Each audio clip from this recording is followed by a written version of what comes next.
Permission दी, इजाज़त दी।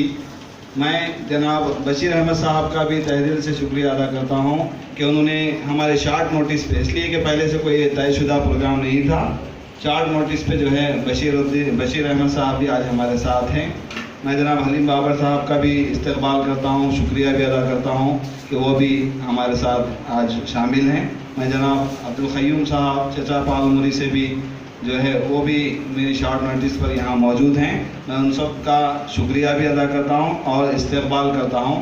साथ ही आप तमाम तलबा और तालिबात का भी जो है इस्तकबाल करता हूँ कि आपने इस प्रोग्राम को कामयाब बनाया। दरअसल सर सैयद अहमद ख़ान की जो पैदाइश है वो 17 अक्टूबर यानी आज ही के दिन 200 साल पहले वो पैदा हो गए थे।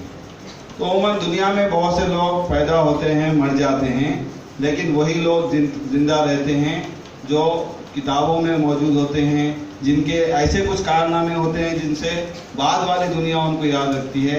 जैसे कि किसी शायर ने कहा था कि जिस्म तो खाक है, जिस्म तो खाक है, खाक में मिल जाएगा लेकिन, जिस्म तो खाक है, खाक में मिल जाएगा लेकिन मैं बहरहाल किताबों में मिलूँगा तुमको। तो यही दरअसल जो है बाकी रहने वाली ज़िंदगी है। आदमी जो अच्छाइयाँ कर जाता है उसी की बदौलत उसको जो है आने वाली नस्लें याद रखती हैं। जैसे कि सैयद अहमद ख़ान के पैदाइश के 200 साल हम मना रहे हैं और उनके वफ़ात के करीब मैं समझता हूँ 115 साल जो है गुजर चुके हैं उनको मरकर, लेकिन आज भी वो लोगों के दिलों में ज़िंदा है। उसकी वजह उन्होंने ऐसे कुछ कारनामे अंजाम दिए जिससे हमारी नस्लें उनको कभी भुला नहीं सकती। तो दरअसल इसी अहमियत को हमने महसूस किया।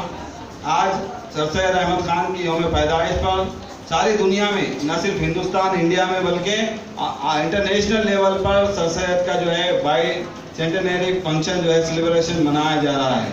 दरअसल इसकी वजह यही है कि सर सैयद अहमद ख़ान ने जो अपने तालीमी नज़रियात पेश किए और तालीम के सिलसिले में जो उन्होंने खिदमात अंजाम दी, ख़ास करके अलीगढ़ मुस्लिम यूनिवर्सिटी का जो क़याम है, दरअसल वो सर सैयद अहमद ख़ान ही की कोशिशों का नतीजा है। उसके अलावा अगर हम